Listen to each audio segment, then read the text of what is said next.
नमस्ते साथियों, तो एक बार फिर से स्वागत है हमारे इस न्यू वीडियो सेशन में। तो यहाँ पर हम लोग 75 क्वेश्चन आज भी करेंगे, जो कि न्यू सेट हमारा यहाँ पर। और इसमें जितना भी क्वेश्चन आप लोग को दिख रहा है सभी इंपॉर्टेंट है। खास करके यहाँ पर हमारे जीके वाला पोर्शन है, खास करके जो हमारा हिस्ट्री पॉलिटी वाला होता है उसमें, इस सेट में हिस्ट्री पॉलिटी जो बहुत इंपॉर्टेंट सब क्वेश्चन रहता है। तो इसे आप लोग अच्छे तरीके से देखिएगा बिना वीडियो के स्किप किए हुए। तो 50 हमारा जीके जीएस होगा, उसमें आप लोग को करेंट अफेयर्स भी रहेगा, तो आप लोग करेंट अफेयर्स भी अच्छे तरीके से तैयारी करते रहिएगा। और यहाँ पर हम लोग देखें तो हमारा 25 क्वेश्चन जो रहता है वो साइंस का रहता है। साइंस में आप लोग का जैसे हो गया फिजिक्स, हो गया केमिस्ट्री, हो गया बायोलॉजी, हो गया ये सब हो गया। और कुछ क्वेश्चन जो है वो टेक्नोलॉजी का भी रहता है। कभी कदार एकाध क्वेश्चन आप लोग कंप्यूटर का भी घुसा देगा। तो सबको लेके चलना है और आप लोग सेट लगाते रहिए लगातार जब तक एग्ज़ाम नहीं हो जाता है। तो प्रिपरेशन करते रहिए। और आप लोग को पता है कि एग्ज़ाम जो है वो ऑनलाइन होने वाला है, जैसा कि नोटिफिकेशन आ गया है BRSSC के वेबसाइट पे।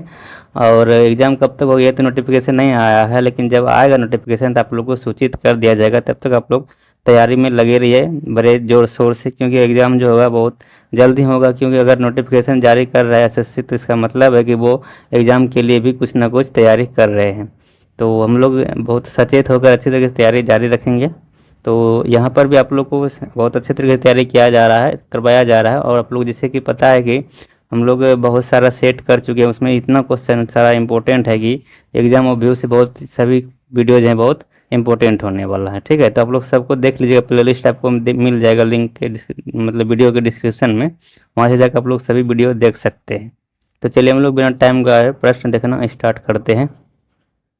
तो हमारा यहाँ पर फर्स्ट प्रश्न है कि 9वीं शताब्दी ईस्वी में निम्नलिखित में से किसके द्वारा चोल साम्राज्य की नींव डाली गई। तो आप लोग याद रखिएगा, जो हमारा चोल साम्राज्य है ये तो आप लोग को पता है कि पहले तीसरी शताब्दी में भी चोल वंश का वर्चस्व था। लेकिन क्या हुआ कि पांड्य जो हमारा साम्राज्य था, पांडवों ने उस पर अधिकार कर लिया और चोल वंश का अंत कर दिया।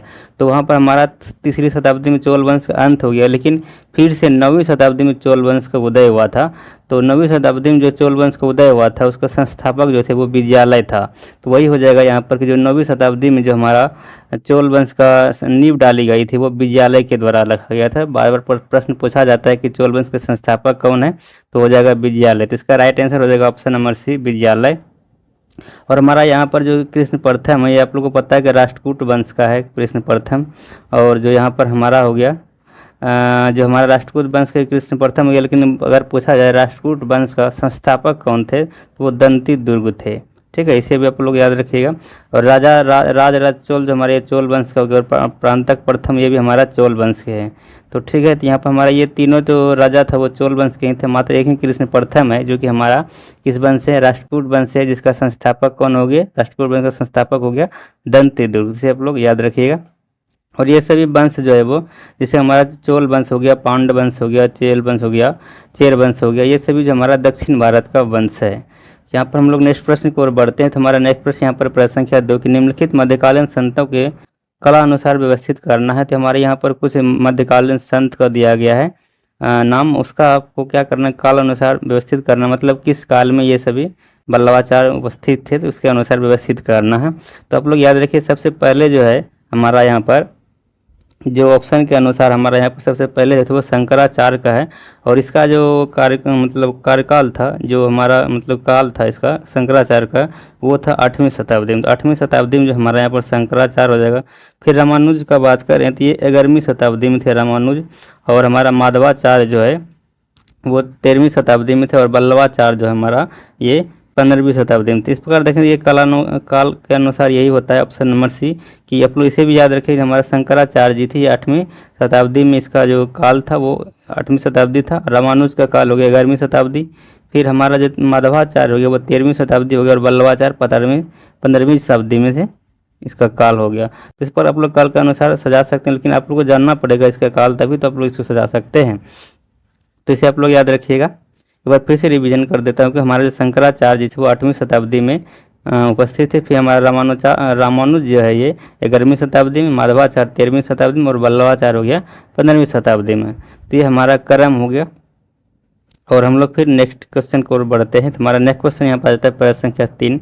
इसमें हम लोग को पूछा जा रहा है कि ब्रिटिश ईस्ट इंडिया कंपनी ने बम्बई प्रांत किससे प्राप्त किया था। तो आप लोग याद रखिएगा कि जो हमारा ब्रिटिश ईस्ट इंडिया कंपनी थे इसने बम्बई प्रांत प्राप्त किया था तो पुर्तगालियों से। इसका राइट आंसर हो जाएगा ऑप्शन नंबर डी, पुर्तगाली।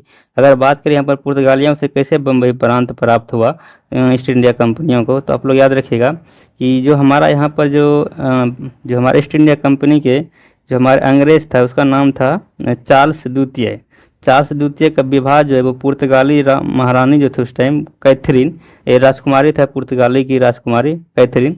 तो कैथरीन का शादी जो है जो ब्रिटिश राजकुमार था, प्रिंस था, चार्ल्स द्वितीय के साथ शादी हुआ था। आप लोग याद रखिए पुर्तगाली जो हमारा राजकुमारी हो गया वो कैथरीन। कैथरीन का शादी जो है किससे होना है?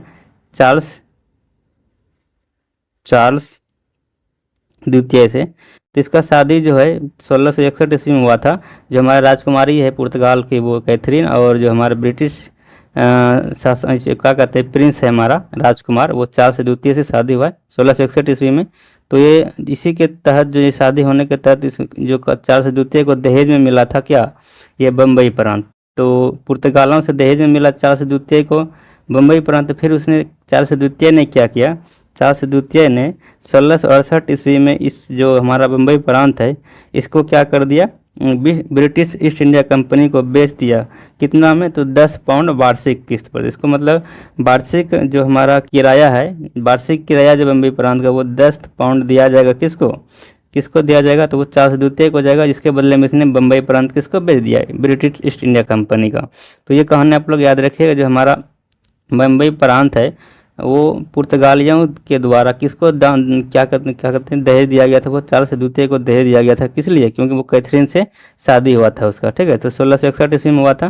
फिर इसने 1668 ईस्वी मतलब 2 साल बाद इसने क्या कर दिया? बम्बई प्रांत को बेच दिया। किसके हाथों?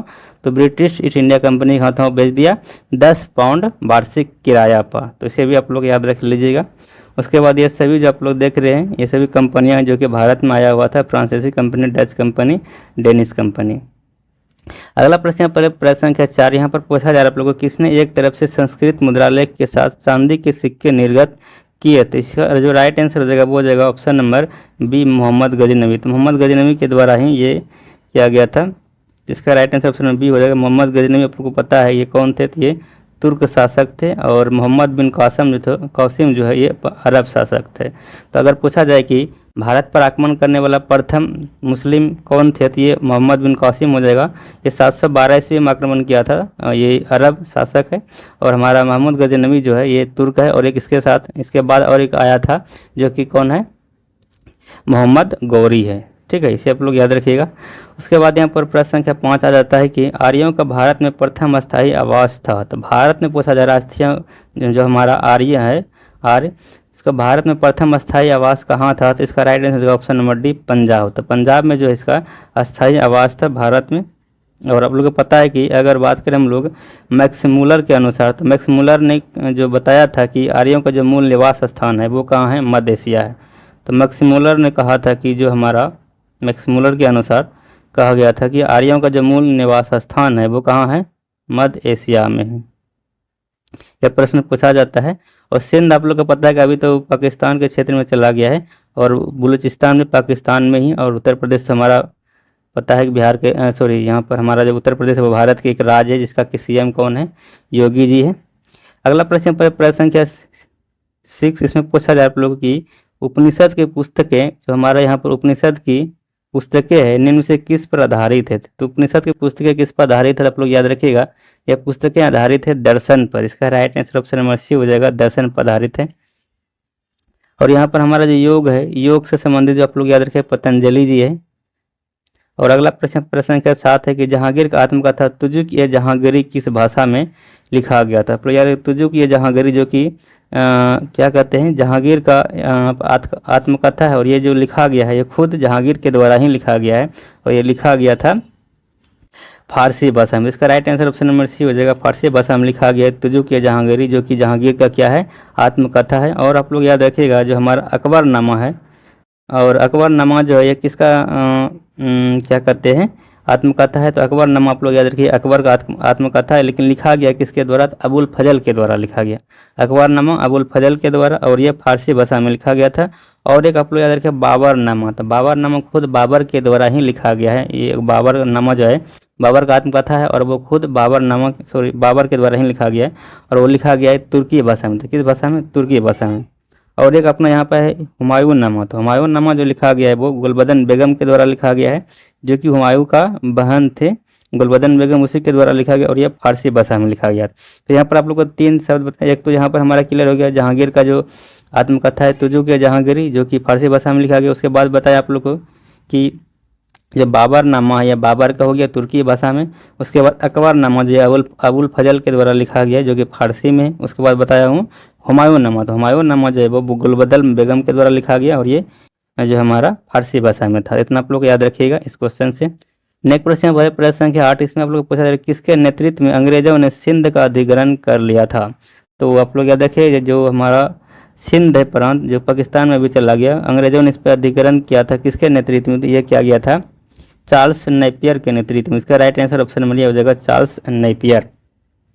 नेक्स्ट प्रश्न पर प्रश्न संख्या 9, और इसमें आप लोग को पूछा जा रहा है प्रश्न संख्या 9 में कि जो हमारा सत्य शोधक समाज है इसकी स्थापना किसके द्वारा किया गया था? तो आप लोग याद रखिए सत्य शोधक समाज का जो स्थापना किया गया था वो किया गया था ज्योतिबा फूले के द्वारा। इसका राइट आंसर ऑप्शन बी हो जाएगा ज्योतिबा फूले। और आप लोग को पता है कि जो हमारा बाबा भीम साहब अम्बेडकर है ये संविधान के निर्माण करता है, और इसने जो आर्टिकल 32 को क्या कहा? संविधान का आत्मा कहा है आर्टिकल 32 को। महात्मा गांधी आप लोग को पता है ये जो दक्षिण अफ्रीका गए थे किस लिए? वकील का पढ़ाई करने के लिए, वहाँ से लौटे थे, और जो दक्षिण अफ्रीका से वो लौटे थे 9 जनवरी 1915 ईस्वी को। इसलिए 9 जनवरी को हम लोग जो मनाते हैं वो प्रवासी भारतीय दिवस मनाते हैं। ठीक है, तो प्रवासी भारतीय दिवस जो क्यों मनाते हैं तो आप लोग याद रखिएगा 9 जनवरी को मनाते हैं वो इसलिए कि क्योंकि महात्मा गांधी दक्षिण अफ्रीका से वापस अपना इंडिया पधारे थे। और हमारा दयानंद सरस्वती जो है आप लोग को पता है इसका जो मूल नाम है वो क्या था? मूल शंकर है। तो मूल शंकर जो है ये दयानंद सरस्वती जी का मूल नाम था। नेक्स्ट प्रश्न पर प्रश्न संख्या 10, और इसमें आप लोग को पूछा जा रहा है प्रश्न संख्या 10 में कि जो हमारा यहाँ पर निम्न में से प्रश्न हमारा 10 नंबर की इनमें से किसने भारतीय राष्ट्रीय कांग्रेस के अधिवेशन की अध्यक्षता की थी? यहाँ पर कुछ कथन दिया गया है 1 2 3 4 5 करके, उसमें पूछा जा रहा है आप लोगों को कि किसने जो है वो भारतीय राष्ट्रीय कांग्रेस के अधिवेशन की अध्यक्षता की है वो बताना है। तो आप लोगों को बता दूं कि ये हमारा एओ ह्यूम है, इसने कांग्रेस का अधिवेशन का अध्यक्षता नहीं की थी, बल्कि ये जो था ये कांग्रेस का जो है वो क्या है? संस्थापक है। तो जो हमारा कांग्रेस के संस्थापक हो गया वो एओ ह्यूम के द्वारा ही किया गया है। और ये कब किया गया था? 1885 ईस्वी में किया गया है कांग्रेस का स्थापना। उसके बाद बदरुद्दीन तैयब का जो हमारा ये जो है वो कांग्रेस का अध्यक्ष रह चुके हैं, और ये मद्रास के अधिवेशन में 1887 ईस्वी में रहा। ये तो हमारा हो गया कथन से। उसके बाद रमेश चंद्र दत्त जो हो गया ये भी रह चुके हैं अध्यक्षता, इसने भी किया है। कब किया है? तो 1899 ईस्वी में किया है। कहाँ में? तो लखनऊ प्रांत से किया इसने अध्यक्षता।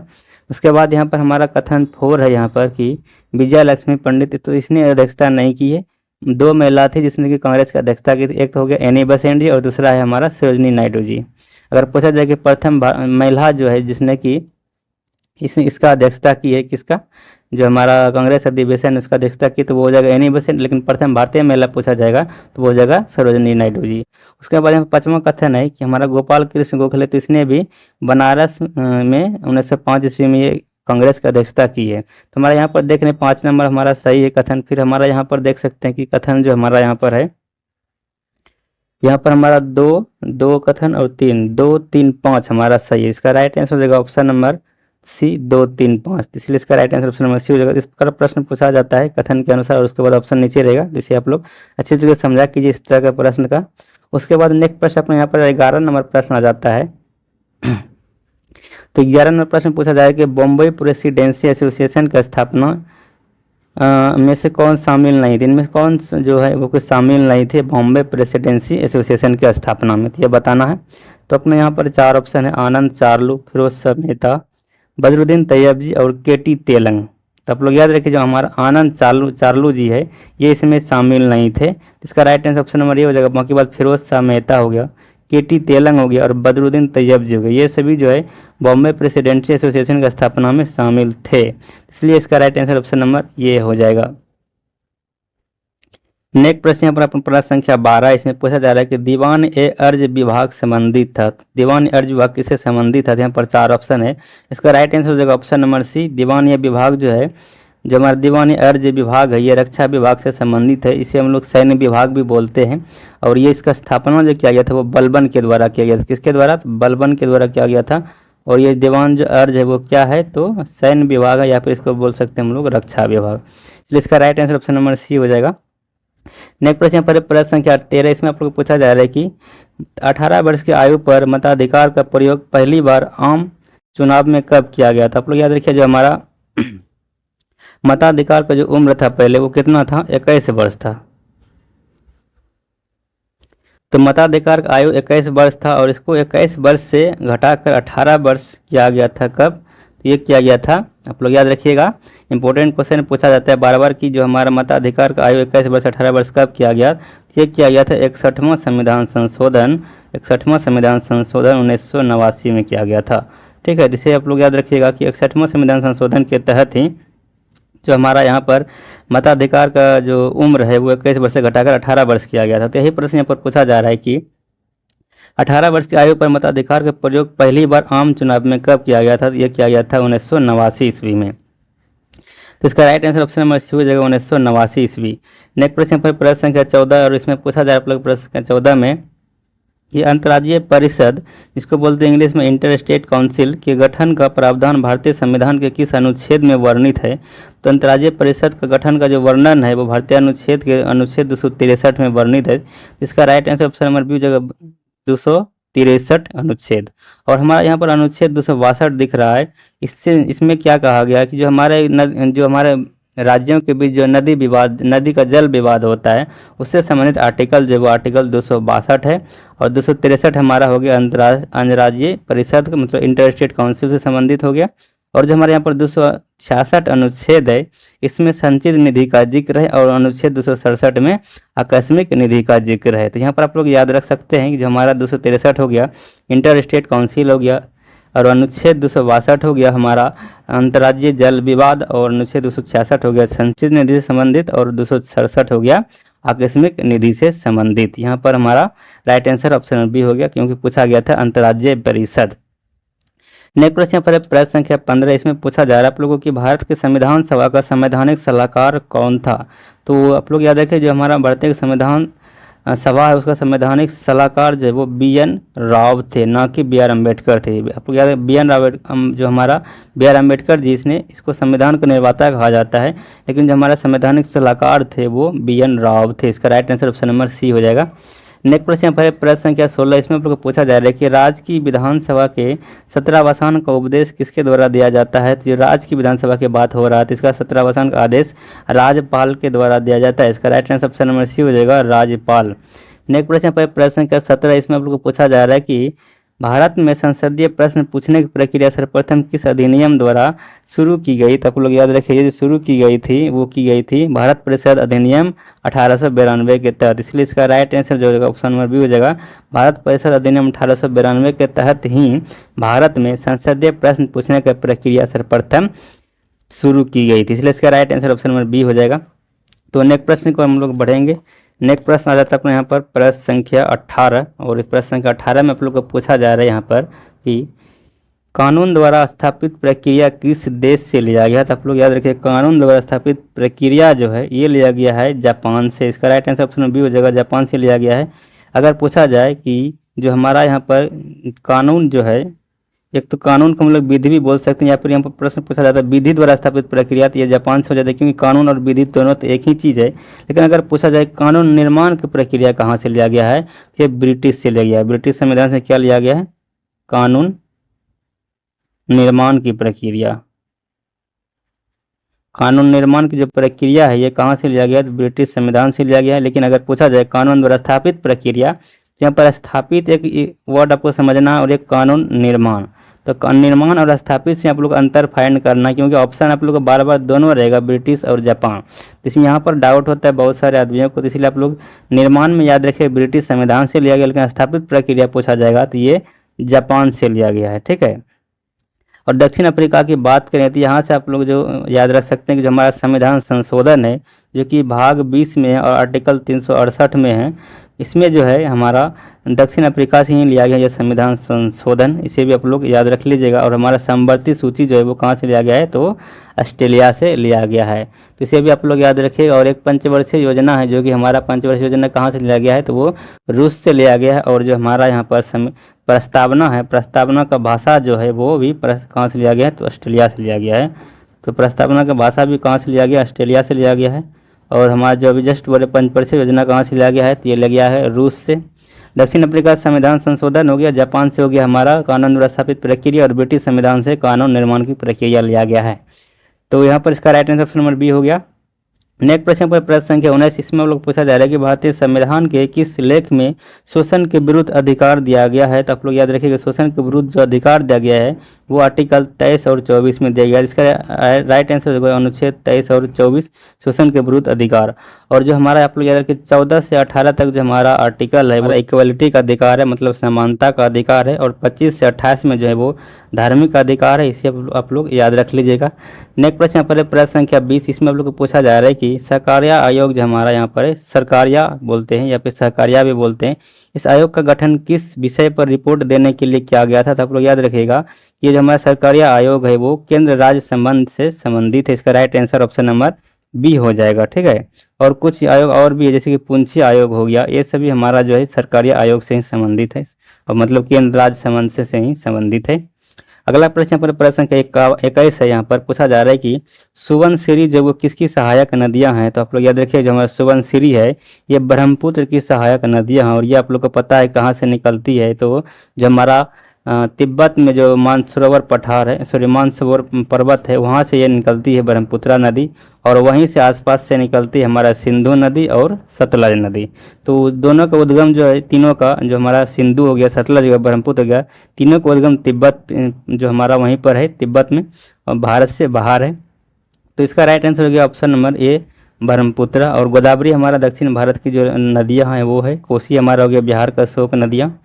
और यहाँ पर नेक्स्ट प्रश्न आ जाता है प्रश्न संख्या 22, इसमें आप लोगों को पूछा जा रहा है कि निम्नलिखित में से कौन सा युग्म सुमेलित नहीं है। तो कौन सा युग्म सुमेलित नहीं, यह बताना है। तो हमारा यहाँ पर जो सवाल है 22 नंबर, इसमें आप लोग को एक साइड में कुछ स्थान का नाम दिया गया और दूसरे साइड में राज्य दिया गया, तो राज्य को मिलाना है स्थान का नाम से। तो यहाँ पर हमारा जो है कोयली गुजरात में है, ये सही सुमेलित है। और नुमालीगढ़ असम में, यह भी सही सुमेलित है। लेकिन बात करें यहाँ पर मनाली, तो ये भी तमिलनाडु में, ये भी सही है। लेकिन नागपट्टिनम की बात करें तो ये आंध्र प्रदेश में ना होके कहाँ है, नागपट्टिनम। याद रखिएगा, नागपट्टिनम जो ये कहाँ है, तो ये तमिलनाडु में स्थित है। तो ये हमारा हो जाएगा राइट आंसर ऑप्शन बी, क्योंकि यहाँ पर ये सुमेलित नहीं है, क्योंकि नागपट्टिनम है तो तमिलनाडु में, लेकिन यहाँ आंध्र प्रदेश से मिला दिया गया, इसलिए ये राइट आंसर नहीं है। और आप लोग याद रखिए एक तातीपाका है, तो तातीपाका कहाँ है, तो आप लोग याद रखिए तातीपाका जो ये आंध्र प्रदेश में है, ठीक है। देखो फिर से रिविजन कर देता हूँ। कोयली हो गया हमारा गुजरात में, नागपट्टिनम हो गया तमिलनाडु में, नुमालीगढ़ हो गया असम में, फिर जो हमारा मनाली है ये तमिलनाडु में हो गया, और तातीपाका कहाँ हो गया, आंध्र प्रदेश में हो गया। नेक्स्ट प्रश्न पर प्रश्न संख्या 23 पूछा जा रहा है कि पृथ्वी सूर्य से सबसे नजदीक होती है, तो कब होती है। तो ये होती है सूर्य से सबसे नजदीक, मतलब इसको हम लोग बोलते हैं, इसको बोलते हैं हम लोग उपसौर। ये भी पूछा जाता है प्रश्न, उपसौर किसको बोलते हैं। तो उपसौर जो हमारा पृथ्वी और सूर्य के बीच क्या है, मिनिमम दूरी है, मतलब क्या हम कह सकते हैं न्यूनतम दूरी है। और एक आता है अपसौर, अपसौर जो है वो पृथ्वी और सूर्य के बीच मैक्सिमम दूरी है, मतलब अधिकतम दूरी है। तो अपसौर कब बोलेंगे, जब पृथ्वी और सूर्य के बीच अधिकतम दूरी होगी, उस टाइम अपसौर बोलते हैं। और उपसौर बोलते हैं जब पृथ्वी और सूर्य के बीच न्यूनतम दूरी होता है। तो और ये उपसौर की जो घटना होता है वो होता है 3 जनवरी को, मतलब 3 जनवरी को जो होगा वो सूर्य पृथ्वी के सबसे नज़दीक होगा। और अपसौर की घटना जो होता है वो 4 जुलाई को होता है। मतलब कहने का ये हो गया कि अब जो हमारा पृथ्वी है सूर्य से सबसे दूर स्थिति में कब होगा, तो 4 जुलाई को होगा। तो यहाँ पर पूछा गया था कि सूर्य से सबसे नज़दीक होती है तो कब होती है पृथ्वी से, तो वो होती है 3 जनवरी को। इसलिए इसका राइट आंसर ऑप्शन नंबर ये हो जाएगा 3 जनवरी। और 4 जुलाई को बताया हूँ ये अपसौर होता है। और आप लोग याद रखिए एक होता है अपभू और उपभू, अपभू और उप भू। तो ये संबंधित है किससे, तो ये संबंधित है चंद्रमा से। जब पृथ्वी चंद्रमा के काफी निकट होता है तो उसको हम लोग बोलते हैं उपभू, सर्वाधिक मतलब सबसे अगर नज़दीक होता है जिस टाइम चंद्रमा पृथ्वी के, उसको बोलते हैं उपभू। और जब चंद्रमा पृथ्वी से जो सबसे अधिक दूरी पर होता है उसको बोलते हैं अपभू। ठीक है, इसे भी आप लोग याद रख लीजिए, ये भी पूछा जाता है। अगला प्रश्न प्रश्न संख्या 24, इसमें आप लोग को पूछा जा रहा है प्रश्न संख्या 24 में, यदि पृथ्वी की घूर्णन गति ना हो तो इसका परिणाम यह होगा कि, यहाँ पर कुछ कथन दिया गया। पहला है कि सूर्योदय और सूर्यास्त नहीं होगा। ये सही है कि अगर पृथ्वी घूर्णन नहीं करेगा सूर्योदय भी नहीं होगा और सूर्यास्त भी नहीं होगा। केवल दिन रात चक्र नहीं होगा, तो ये भी सही है कि दिन रात चक्र नहीं होगा, पृथ्वी घूर्णन नहीं करेगा तो केवल एक ऋतु होगी। ये बात गलत है।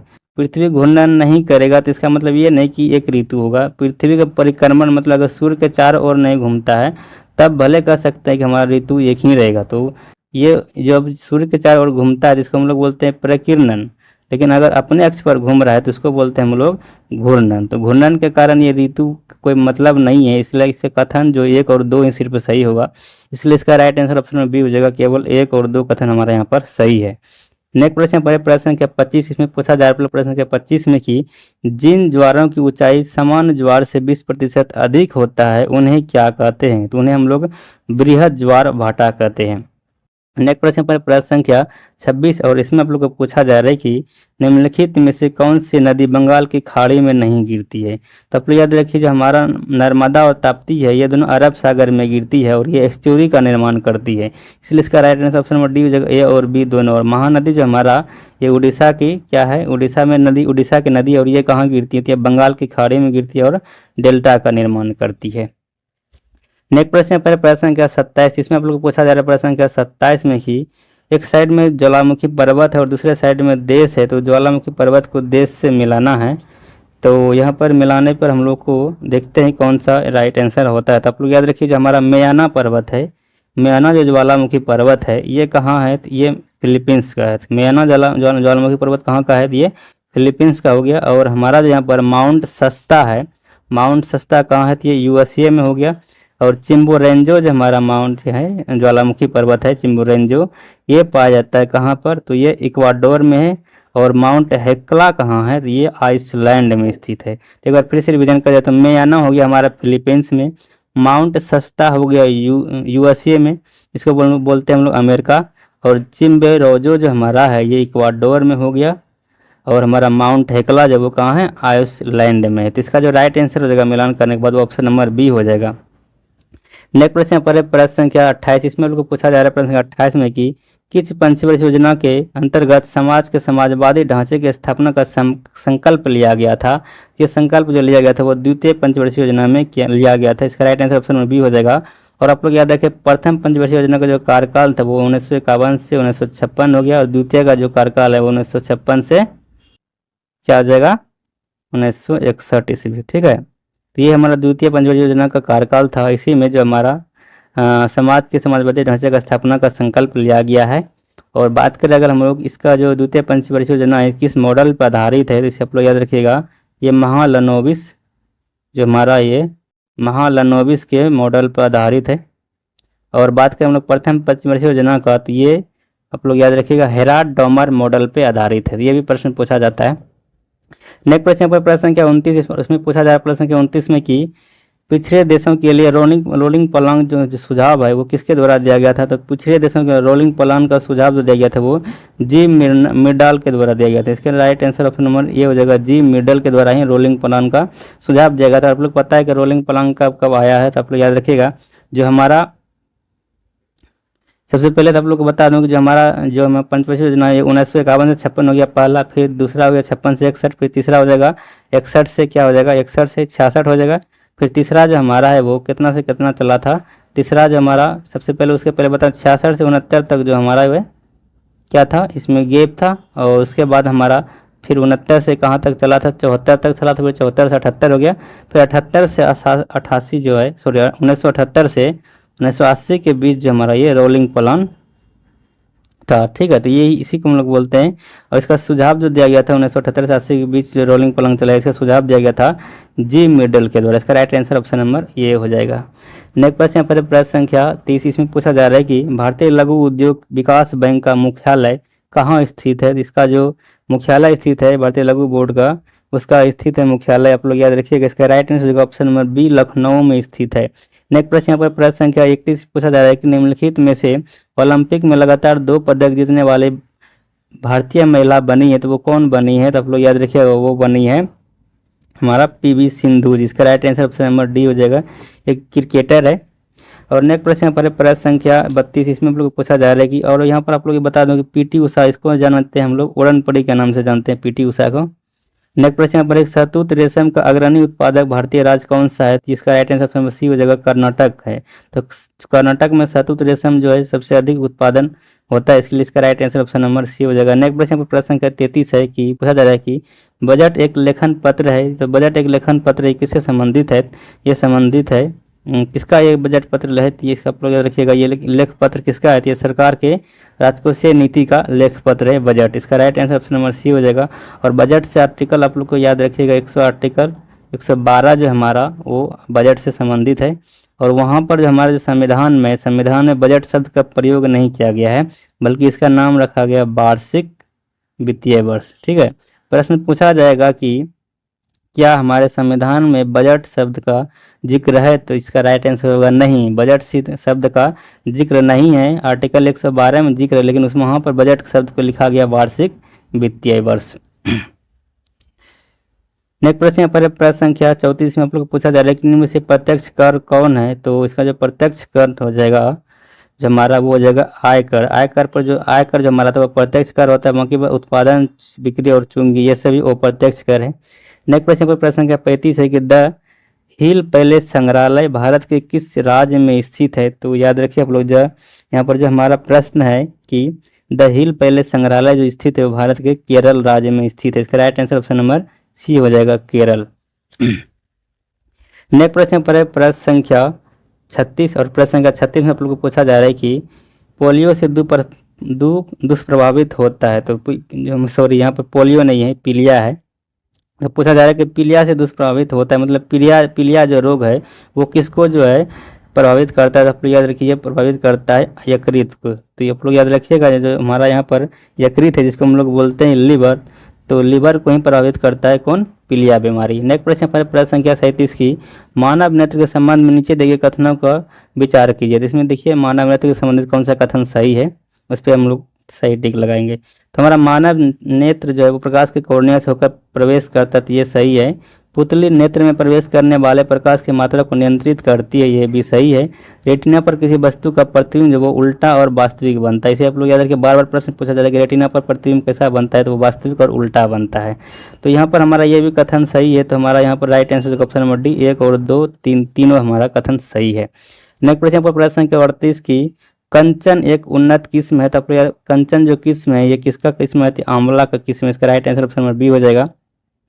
नेक्स्ट प्रश्न पर प्रश्न संख्या 39 आवर्त सारणी में बाएं से दाएं जाने पर परमाणु का आकार क्या होता है? तो आप लोग बाएं से दाएं जाएंगे तो परमाणु का आकार जो है वो घटता है, इसका right answer option number A हो जाएगा, घटता है। और फिर अगर नीचे से ऊपर जाएंगे तो भी परमाणु का आकार क्या होगा? घटेगा ही। ठीक है, नेक्स्ट प्रश्न पर प्रश्न संख्या 40, इसमें पूछा जा रहा है आप लोगों की डोलोमाइट जो है वो किसका सूत्र है? तो आप लोग याद रखें, डोलोमाइट का सूत्र जो है वो होता है MgCO3 × CaCO3 होता है, इसका राइट आंसर ऑप्शन बी हो जाएगा। तो डोलोमाइट का सूत्र जो हो गया हमारा MgCO3 × CaCO3 होगा। और यहाँ पर हमारा देख रहे हैं ऑप्शन नंबर ये CaO, ये हमारा कली चूना है। ये कली चूना का सूत्र जिसको हम लोग बोलते हैं अनबुझा चूना, तो वो CaO होता है। और बुझा हुआ चूना को बोलते हैं हम लोग कैल्शियम हाइड्रोक्साइड, मतलब CaOH का होल ट्वाइस 2। और हमारे यहाँ पर इप्सम लवण जो है वो हमारा इसका फार्मूला होता है इप्सम लवण का MgSO4 × 7H2O। तो ये भी हमारा आप लोग याद रखिएगा, इप्सम लवण इसको बोलते हैं इप्सम लवण MgSO4 × 7H2O को। इसका right answer option number B हो गया कि डोलोमाइट का सूत्र जो होता है वो MgCO3 मतलब मैग्नीशियम कार्बोनेट × कैल्शियम कार्बोनेट होता है। नेक्स्ट प्रश्न पर प्रश्न संख्या 41 से पूछा जा रहा है कि पीतल किसकी मौजूदगी में निरंतर रहने से वायु में रंगीन हो जाता है? तो ये जो पीतल हमारा है ये किसकी मौजूदगी में रहेगा निरंतर, जिसके कारण क्या होगा? वो रंगीन हो जाएगा। तो आप लोग याद रखिएगा, जो हमारा हो जाएगा इसका राइट आंसर हो जाएगा option number B, hydrogen sulphide. तो हाइड्रोजन सल्फाइड के अगर मौजूदगी में निरंतर पीतल रहेगा तो वो क्या हो जाएगा? वो रंगहीन हो जाएगा। और आप लोग याद रखिएगा, जो हमारा हाइड्रोजन सल्फाइड है इसके कारण ही जो हमारा चांदी है वो क्या हो जाता है? उस पर काला धब्बा बैठ जाता है। किसके कारण? तो हाइड्रोजन सल्फाइड के कारण ही चांदी पर हाइड्रोजन जो हमारा काला धब्बा बैठता है वो इसके कारण बैठता है। नेक्स्ट प्रश्न पर प्रश्न संख्या 42 है। इसमें पूछा जा रहा है आप लोगों की मनुष्यों में पेशीय क्रिया के बाद थकान निम्नलिखित में से किस एक रसायन के निकलने से होती है। तो ये जो होता है वो लैक्टिक अम्ल के निकलने से होता है। इसका right answer option number D हो जाएगा। लैक्टिक अम्ल के निकलने से जो मनुष्यों को पेशियों में क्या होता है, थकान होता है। नेक्स्ट प्रश्न पर प्रश्न संख्या 43 से पूछा जा रहा है को यहाँ पर पूछा रहा है मतलब मिलान करना है कि किसमें कौन सा तत्व पाया जाता है, उसमें कौन सा सम्मिलित नहीं है बताना है। तो क्लोरोफिल में मैग्नीशियम पाया जाता है, तो इसका राइट आंसर सॉरी ये सही है। हमारा क्लोरोफिल मैग्नीशियम पाया जाता है, ये सही है। हीमोग्लोबिन में आयरन पाया जाता है, ये भी सही है।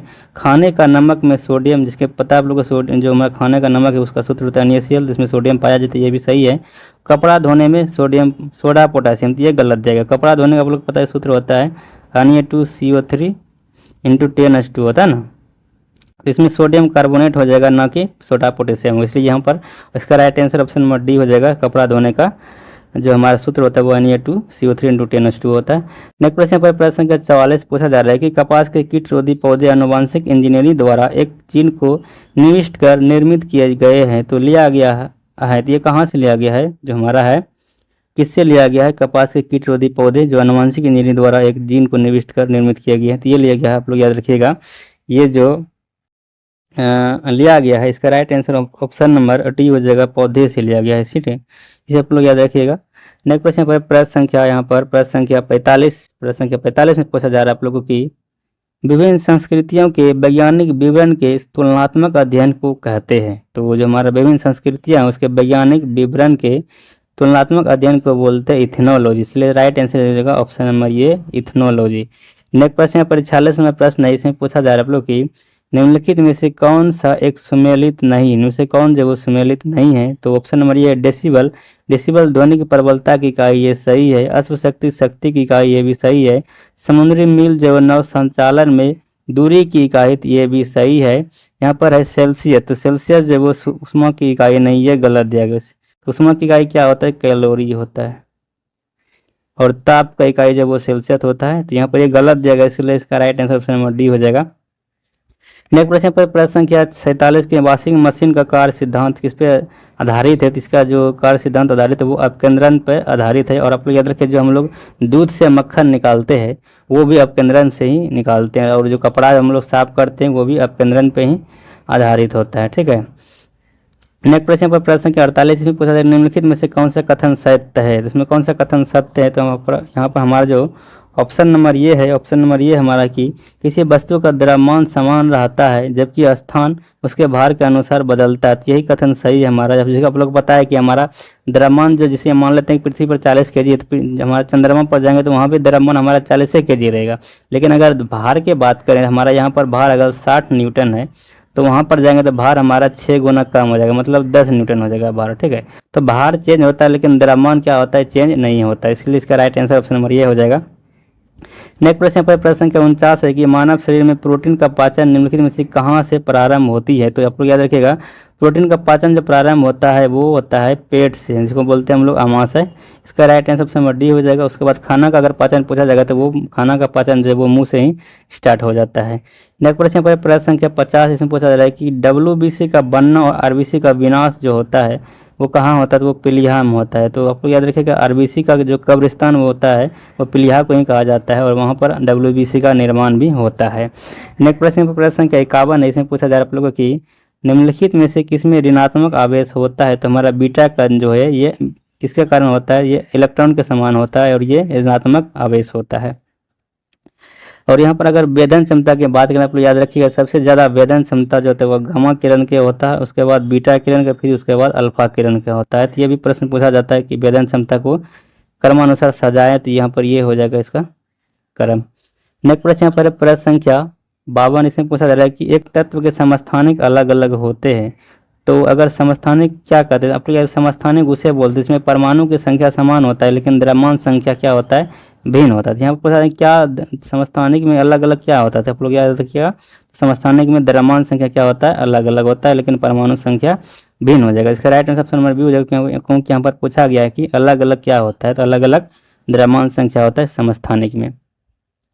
नेक्स्ट प्रश्न पर प्रश्न संख्या 53 है, पूछा जा रहा है प्रश्न संख्या 53 में कि थैलेसीमिया के रोगी में शरीर निम्न के संश्लेषण की क्षमता नहीं रखता है।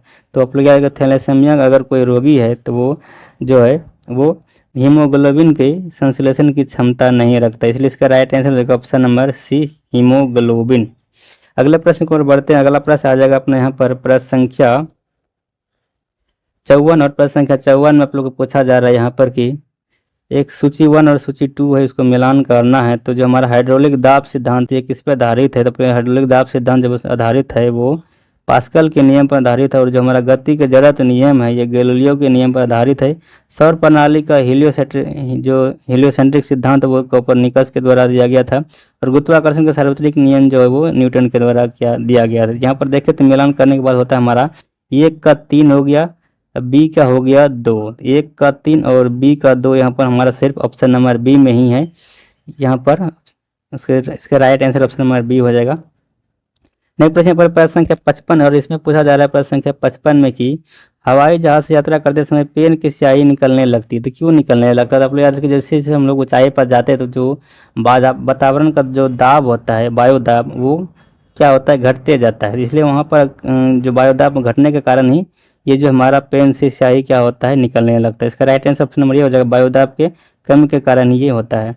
नेक्स्ट प्रश्न 55 में प्रश्न है कि वास्तविक गैस किन परिस्थितियों में आदर्श गैस का व्यवहार करता है। तो आप लोग याद रखिएगा, वास्तविक गैस को आदर्श गैस हम लोग तब कहेंगे तो जब आदर्श गैस जो होता है हमारा, उसको हम लोग आदर्श गैस में क्या होता है कि निम्न दाब और उच्च दाब होता है। तो याद रखिएगा कि एक वास्तविक गैस को आदर्श गैस तभी हम लोग कह सकते हैं जब उसका दाब क्या हो, निम्न हो, और ताप क्या हो, उच्च है, तभी हम लोग क्या कहेंगे, इसको एक आदर्श गैस कहेंगे। ठीक है, इसका राइट आंसर ऑप्शन बी हो जाएगा, निम्न दाब एवं उच्च ताप। नेक्स्ट प्रश्न पर प्रश्न संख्या 57, निम्नलिखित में से किससे टेप रिकॉर्डर की टेप लेपित होती है। तो जो हमारा टेप रिकॉर्डर की टेप होती है वो फेरोमैग्नेटिक चूर्ण से लेपित होता है। इसका right answer option number B हो जाएगा। नेक्स्ट प्रश्न पर 58 नंबर प्रश्न है, और 58 नंबर प्रश्न में पूछा जा रहा है कि किसी लिफ्ट में बैठे हुए व्यक्ति को अपना भार कब अधिक मालूम पड़ेगा। तो ये जो कोई आदमी लिफ्ट में बैठा हुआ तो उसका भार अधिक तब मालूम पड़ेगा जब लिफ्ट जो है वो त्वरित गति से ऊपर जा रही होगा। ठीक है, इसलिए इसका राइट आंसर ऑप्शन नंबर ये हो जाएगा। नेक्स्ट प्रश्न पर प्रश्न संख्या 59, इसमें पूछा जा रहा है कि साबुन के पतले जहाग में चमकदार रंगों का बनना किस परिघटना का परिणाम है। तो आप लोग याद रखिएगा, ये परिणाम है, यह परिणाम है बहुलित परावर्तन और व्यतिकरण। तो बहुलित परावर्तन और व्यतिकरण के कारण ही जो हमारा साबुन के पतले जहाग में चमकदार रंग बनता है, इसलिए राइट आंसर इसका ऑप्शन नंबर ये हो जाएगा।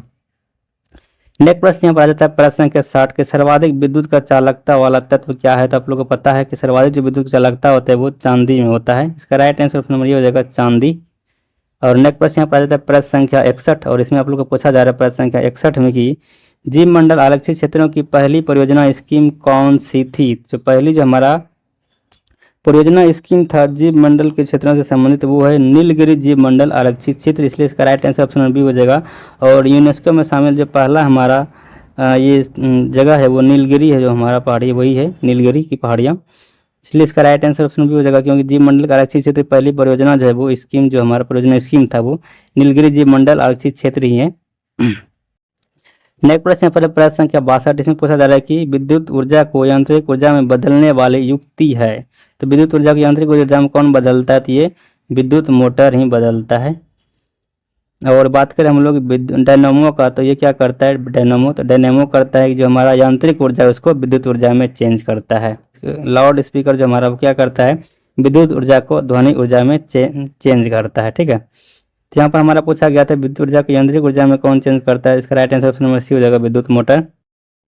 नेक्स्ट प्रश्न पर प्रश्न संख्या 63 है, और इसमें पूछा जा रहा है आप लोगों की जैविक अन्योन क्रिया के किस प्रकार में एक जाति को लाभ तथा दूसरी जाति को हानि होता है। तो ये परजीविता का कारण ही होता है। इसका राइट आंसर ऑप्शन नंबर ये हो जाएगा। नेक्स्ट प्रश्न पर 64 में प्रश्न है कि निम्नलिखित में से कौन सी जैविक नाइट्रोजन निर्धारण से संबंधित है। यहाँ पर पूछा जाएगा कौन सा जो हमारा जैविक नाइट्रोजन वो निर्धारण से संबंधित है। इसका राइट आंसर हो जाएगा ऑप्शन नंबर जो हमारा डी है, यहाँ पर नीला हरित शैवाल, ये इससे संबंधित है। ठीक है, इसका right answer option number D हो जाएगा। नेक्स्ट प्रश्न पर प्रश्न का 65 पूछा जा रहा है कि पारा प्रदूषक के रूप में किससे उत्सर्जित होता है। तो पारा जो प्रदूषक के रूप में उत्सर्जित होता है वो किससे होता है। तो आप लोग याद रखिएगा जो उत्सर्जित होता है ये कोयला के आधारित विद्युत संयंत्रों से उत्सर्जित होता है। इसका राइट आंसर ऑप्शन नंबर ये हो जाएगा। नेक्स्ट प्रश्न पर प्रश्न संख्या 66 पूछा जा रहा है कि विश्व पर्यावरण दिवस 2023 का थीम विषय क्या है। तो विश्व पर्यावरण दिवस 2023 का जो थीम विषय है वो सॉल्यूशन फॉर प्लास्टिक पोल्यूशन, तो सॉल्यूशन टू प्लास्टिक पोल्यूशन इसका थीम है। इसका राइट आंसर ऑप्शन नंबर ये हो जाएगा। और यहाँ पर नेक्स्ट प्रश्न 67 में प्रश्न की हाल ही में प्रदान किए गए जीआई टैग उत्पादों के संबंध में कौन सा सम्मिलित नहीं है। तो यहाँ पर बताना है कि कौन सा सम्मिलित नहीं है। तो यहाँ पर हमारा जो 4 ऑप्शन दिया गया है इनमें से आप लोग बात करें यहाँ पर, तो खमती चावल जो हमारा है, खमती चावल अरुणाचल प्रदेश को जीआई टैग मिला है, ये सही है। और सलेम साबूदाना का जो मिला है जीआई टैग वो मिला है तमिलनाडु को। और काल्पी हैंडमेड पेपर्स का जो मिला है जीआई टैग वो उत्तर प्रदेश को मिला है। बात करें यहाँ पर ऑप्शन बी का रायगढ़ सौल, तो रायगढ़ सौल का जो जीआई टैग मिला है वो असम को ना मिला है बल्कि ये उड़ीसा को मिला है। किसको मिला है? उड़ीसा को मिला है। तो यही हमारा यहाँ पर मिस्टेक दिया गया था, कथन गलत था, इसलिए राइट आंसर इसका ऑप्शन नंबर बी हो जाएगा, क्योंकि रायगढ़ सौल जो मिला है जीआई टैग वो उड़ीसा को मिला है। ठीक है, इसे आप लोग याद रखिएगा। यहाँ पर कुछ पोर्शन आप लोग को नहीं दिखा होगा तो इसे आप लोग देख लीजिएगा फिर से। काल्पी हैंडमेड पेपर जो उत्तर प्रदेश का जीआई टैग मिला है, और सलेमा साबूदाना का तमिलनाडु को जीआई टैग मिला है, रायगढ़ सॉल्ट उड़ीसा हो गया, खमती चावल अरुणाचल प्रदेश हो गया। नेक्स्ट प्रश्न यहाँ पर प्रश्न संख्या 68 है। इसमें पूछा जा रहा है आप लोग को कि वार एंड ओमेन पुस्तक के लेखक कौन है। तो वार और ओमेन पुस्तक के जो लेखक है वो डॉक्टर M.A. हसन जी। इसका राइट आंसर ऑप्शन नंबर ये हो जाएगा। और कुछ पुस्तक और भी है जो कि यहाँ पर लिख कर रखा हूँ, जिसके विभिन्न हमारा यहाँ पर पुस्तक है Bipin the man behind the uniform, Bipin the man behind the uniform ये लिखा गया है रचना बिष्ट रावत के द्वारा। और यहाँ पर हमारा स्मोक एंड एसेज है, तो स्मोक एंड एसेज पुस्तक जो लिखा गया वो अमिताभ घोष के द्वारा लिखा गया है।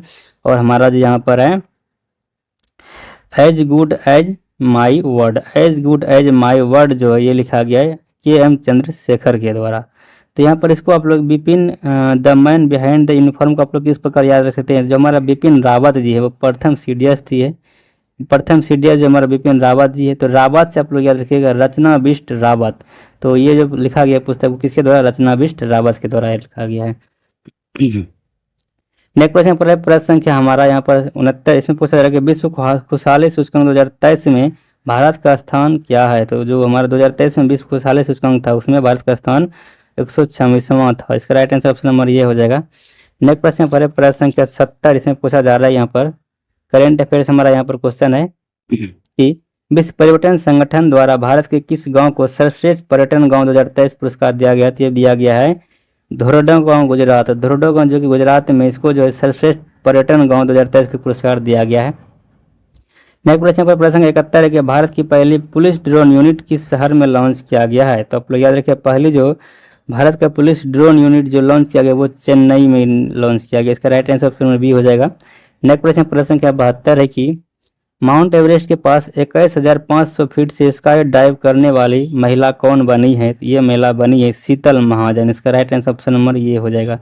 नेक्स्ट प्रश्न 73 में प्रश्न है कि 2023 एशियाई एथलेटिक्स चैंपियनशिप में भारत ने पदक तालिका में कौन सा स्थान प्राप्त किया है। तो आप लोग याद रखिएगा भारत का स्थान जो है वो तीसरा है। यहाँ पर मिस्टेक कर दिया हूँ बताने में, इसे आप लोग इग्नोर कीजिएगा। जो हमारा 2023 का एशियाई एथलेटिक्स चैंपियनशिप में भारत का जो रैंक है वो पदक तालिका में वो तीसरा है। और भारत जो टोटल 27 पदक जीता है। ठीक है, और यहाँ पर हमारा जो चीन है उसका पहला रैंक है और जापान दूसरा रैंक है। तो चीन और जापान के बाद भारत का ही तीसरा रैंक है और जिसने भारत में टोटल 27 पदक जीता था। नेक्स्ट प्रश्न का 74। इसमें आप लोग को पूछा जा रहा है कि वर्ष 2023 के रमन मैग्सेसे अवार्ड से सम्मानित 4 संयुक्त विजेताओं में कौन भारतीय व्यक्ति शामिल था। कौन जो है रमन मैग्सेसे अवार्ड किसको मिला जो कि भारतीय है। तो वो हो जाएगा रवि कन्नन जी। डॉक्टर रवि कन्नन को जो है वो जो हमारा रमन मैग्सेसे अवार्ड है 2023 का वो मिला है और ये भारतीय है। इसका right answer option number C हो जाएगा। नेक्स्ट प्रश्न पर प्रश्न संख्या 75 और इसमें पूछा जा रहा है कि वर्ष 2023 का अर्थशास्त्र नोबेल पुरस्कार किसे मिला है। तो अपने 2023 में जो अर्थशास्त्र को नोबेल पुरस्कार मिला है वो क्लाउडिया गोल्डिन को मिला है। इसका right answer option number C हो जाएगा क्लाउडिया गोल्डिन। तो यहाँ पर हम लोग टोटल 75 क्वेश्चन कर लिए जो कि बहुत इंपॉर्टेंट था। आज के क्वेश्चन का इतना इंपॉर्टेंट होता है जो आप लोग एग्जाम व्यू से बहुत इंपॉर्टेंट है। और यहाँ पर आप लोग को प्रत्येक क्वेश्चन से कनेक्ट करके एक्स्ट्रा भी क्वेश्चन बताया गया हूँ जो कि आप सब के लिए बहुत इंपॉर्टेंट होने वाला है एग्जाम ऑफ व्यू से। तो इसी प्रकार आप लोग कनेक्ट रहिएगा मेरे वीडियो से मेरे चैनल से, ताकि आप लोग को इस प्रकार हेल्प मिलते रहेगा लगातार। और थोड़ा हम इम्प्रूव करेंगे वीडियो की क्वालिटी में, और जो हमारा वॉइस क्वालिटी है थोड़ा आप लोग को लगता होगा कि क्वालिटी वॉइस का ठीक नहीं हो रहा, और ना ही प्रोसेस हमारा ये है, तो उसको थोड़ा सुधार किया जाएगा। जैसे जैसे टाइम होगा, जैसे जैसे उनको सुविधा मिलेगा, वैसे वैसे इसमें सुधार किया जाएगा। तो आप लोग लगातार बने रहिएगा हमारे साथ। और प्लीज़ अगर सब्सक्राइब नहीं किए चैनल को सब्सक्राइब कर लीजिएगा, ताकि नोटिफिकेशन मिलता रहेगा हमारे वीडियो का। और दोस्तों को भी शेयर कीजिए, उसको भी मदद भी मिलना चाहिए। तो थोड़ा इसे भी आप लोग कर दीजिएगा। इतना मतलब गुरु दक्षिणा के तहत आप लोग ये कर सकते हैं अगर चाहते हैं तो। अदरवाइज आप लोग सिर्फ हम लोग देख सकते हैं या फिर इग्नोर कर सकते हैं। ठीक है, तो थैंक यू, फिर मिलेंगे नेक्स्ट वीडियो में।